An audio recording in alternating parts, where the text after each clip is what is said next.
'నారి నారి నడుమ మురారి' ఇదే పేరుతో బాలకృష్ణ గారు హీరోగా 1990స్‌లో మూవీ వచ్చింది. మళ్ళీ ఇప్పుడు 2 అవర్స్ 25 మినిట్స్ రన్ టైమ్‌తో సంక్రాంతి మూవీ రేస్‌లో ఫిఫ్త్ ఫిల్మ్‌గా థియేటర్స్‌లో రిలీజ్ అయింది. అమెజాన్ ప్రైమ్ ఓటీటీ ప్లాట్‌ఫార్మ్ అని వచ్చింది. ఇక చూసాక నాకైతే పర్లేదనిపించింది. అలా వెళ్ళిపోయిందంతే. మరీ సినిమాలో ఇన్వాల్వ్ అయిపోయేంత సూపర్ సీన్ ఇది అనేంత అనిపించలేదండి నాకైతే. మీకు నచ్చొచ్చేమో వెళ్లి చూడండి. నాకైతే ఇలానే అనిపించింది. వెన్నెల కిషోర్ గారి కామెడీ అండ్ సత్య గారి కామెడీ నాకైతే వర్కౌట్ అయింది. ఇంకా అక్కడక్కడ నరేష్ గారు. ఇక మిగతా విషయాలైతే ఎక్కడో ఒక కాన్‌ఫ్లిక్ట్ పాయింట్ క్రియేట్ చేయడం కోసం చాలా సేపు లవ్ స్టోరీకి సాంగ్స్ వేసి ఒక ఫైట్ పెట్టి తీయడం. అంతా సరిగ్గా ఉందన్నప్పుడు మరొక హీరోయిన్ వల్ల ప్రాబ్లమ్ రావడం. ఇవి పోస్టర్ చూస్తేనే అర్థమవుతుంది. అంతెందుకు రీసెంట్‌గా తెలుసు కదా! 'భర్త మహాశయులకు విజ్ఞప్తి' ఇలాగే ఉంటున్నాయి గదా! ఇక హీరోని కాలేజ్ స్టూడెంట్‌లా చూపించడం, హీరోయిన్‌కి నిజం తెలియకుండా దాచేటట్టుగా నడిపే సెకండ్ హాఫు, మధ్యలో రోడ్డు మీద బాధపడుతూ ఒక సాంగు, హీరోయిన్ కంపెనీలోనే జాయిన్ అవ్వడం. ఎన్ని సినిమాల్లో చూడలేదండి ఇవి. నిజం చెప్పండి. సరే ఫెమిలియర్‌గా ఉన్నా పర్వాలేదు. ఇప్పుడు నీ ఉదయం వచ్చిన 'అనగనగా ఒక రాజు' ఇంకా 'భర్త మహాశయులకు విజ్ఞప్తి' ఏమి ఫెమిలియర్ కాకుండా కావు గదా! కానీ ఎంగేజ్‌మెంట్ ఫ్యాక్టర్ ముఖ్యం. కానీ నాకు అవి కూడా అంత ఎంగేజింగ్‌గా ఇన్వాల్వ్ అయిపోయేంతలా అనిపించలేదు. అసల సంతకం ఏదో పెట్టేస్తే అయిపోతదిగా అనే ఫీల్స్. 'సామాజిక వర్గం' ఫ్లేవర్‌నే కనిపించింది మూవీలో. ఆర్టిస్టులు కానీ, ప్రొడక్షన్ వాల్యూస్ కానీ, జోకులు కానీ. సో, మీకు నచ్చొచ్చేమో. నా మాటలను పట్టించుకోకుండా చూసేవాళ్ళు ఎలాగో చూస్తారు. సో, చూడండి. ఇక ఫ్యామిలీతో చూడొచ్చా అంటే డబుల్ మీనింగ్ డైలాగ్స్ కొన్నున్నాయి. ఎస్పెషల్లీ నరేష్ గారి డైలాగ్స్‌లో. ఎక్స్‌పోజింగ్ లాంటివైతే ఏం లేవు. సో, చూడొచ్చు. ఇక బేసిక్ స్టోరీ లైన్ ఏంటంటే హీరో మరియు మరొక హీరోయిన్ ప్రేమించుకున్న తర్వాత ఎక్స్ లవర్ వలన ఒక సిట్యుయేషన్‌లో ఇరుక్కోవాల్సొస్తుంది.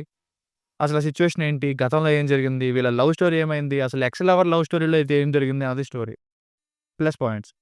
శర్వానంద్ గారి యాక్టింగ్, సత్య, వెన్నెల కిషోర్, నరేష్ గారి కామెడీ టైమింగ్, సినిమా మొత్తంలో డైలాగ్స్ కొన్ని నవ్వుని తెప్పిస్తాయి. ఇంకా సాంగ్స్ 2 వినడానికి బాగున్నాయి. అండ్ టెంప్లేట్ ఎలా ఉంది అన్నది పక్కన పెడితే, స్ట్రక్ అయిపోయే మెయిన్ పాయింట్ ఒకటి కొత్తగా ఉంది.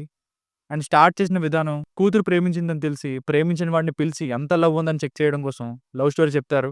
అది ఫ్లాష్ బ్యాక్‌గా కంటిన్యూ అవుతుంది. అది కూడా బాగుంది. ఆ అప్రోచ్ కొత్తగా ఉంది. ఇక సినిమాటోగ్రఫీ మాత్రం ఓటీటీ కంటెంట్ లానే ఉంది. మ్యూజిక్ బానే ఎలివేట్ చేసింది. అండ్ సాంగ్స్ కూడా ఒక 2 వినడానికి బాగున్నాయి ముందుగా చెప్పిన. Minus points. సేమ్ ఫార్ములా అండి.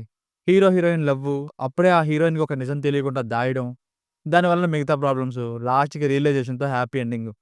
సినిమా చూసిన వాళ్ళు కామెంట్ చేయండి. నేను చెప్పింది ఏమైనా తప్పుందా? ఇప్పుడు చెప్పిన దాంట్లో.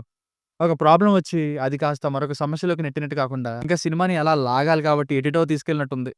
సెకండ్ హాఫ్ ఫస్ట్ హాఫ్ కంటే స్లోగా ఉంటుంది. క్లైమాక్స్ కూడా చాలా సింపుల్‌గా ఉంటుంది. క్లైమాక్స్‌లో శ్రీ విష్ణు గారి కెమియో కూడా ఏదో పెట్టారంతే. నార్మల్ క్యారెక్టర్ ఎవరొకరు చేసినా సరిపోయుండేది.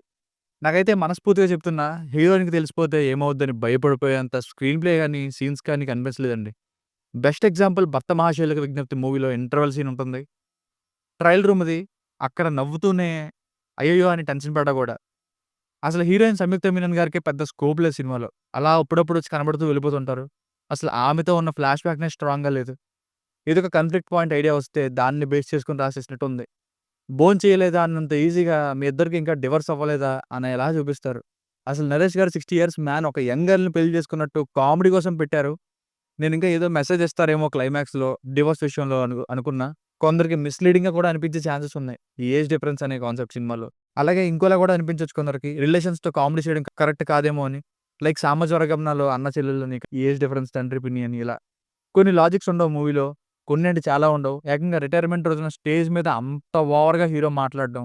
సింపుల్‌గా డివోర్స్ అనగానే హీరో పిన్ని అలా అలిగేసి వెళ్ళిపోవడం ఆ సిరి క్యారెక్టర్‌గా. ఇలాంటివి ఇంకా వదిలేయడమే.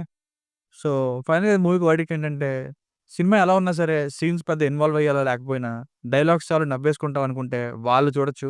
లేదు కొంచెం కొత్తదనం ఉండాలి, ఫెమిలియర్ టెంప్లేట్ ఒద్దు, మూవీలో ఇన్వాల్వ్ అయిపోవాలనుకుంటే, నాలాగే మీకు జస్ట్ పర్లేదనే దగ్గర ఆగిపోతారు. So, only for few comedy scenes నా వరకైతే. మీకు నచ్చొచ్చేమో మీరు చూడండి. ఇవేం పట్టించుకోకండి. చూసేవాళ్ళు ఎలాగైనా చూస్తారు. సో, మీకనుక నా రివ్యూ నచ్చినట్లయితే ఇలాంటి మరిన్ని రివ్యూస్ కోసం మన ఛానెల్‌ని సబ్స్క్రైబ్ చేసుకోండి. Thank you.